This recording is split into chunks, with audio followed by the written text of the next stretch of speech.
I mean, one of the best investments we ever made. It took us 4 hours to do the work.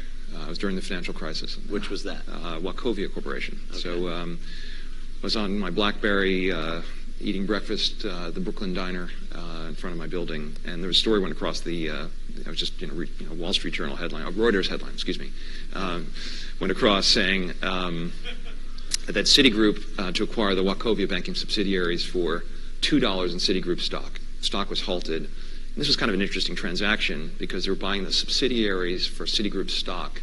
I figured, that's interesting. What happens to the holding company? So I went back to kind of went upstairs to the office and cracked open the 10K, and another member of the team, Mick McGuire, he and I worked on it. And what was interesting is the 1,000-page 10K of Wachovia Corporation, I think 900 pages were on the banking subsidiary. There was fewer than 100 pages on the holding company. And by buying the banking subsidiary, Citi was leaving a holding company which had cash, in Wachovia Securities, A.G. Edwards, they had paid $6-7 billion for it 6 months before, Evergreen Asset Management, and they were taking a $27 billion loss on the sale of the subsidiary.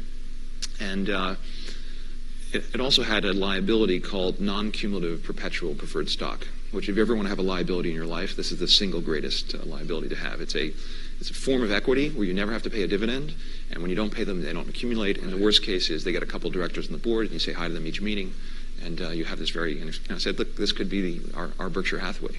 And at the end of the day, we figured the asset. In 4 hours, we determined the holding company was worth at least $11 to $14 cash, a tax refund that you could carry back the $27 billion loss, recover cash taxes that have been paid. So you have this cash vehicle. Wachovia Securities, which is a good wealth management business. Mm-hmm. You own A.G. Edwards, another interesting asset. These are businesses you know well.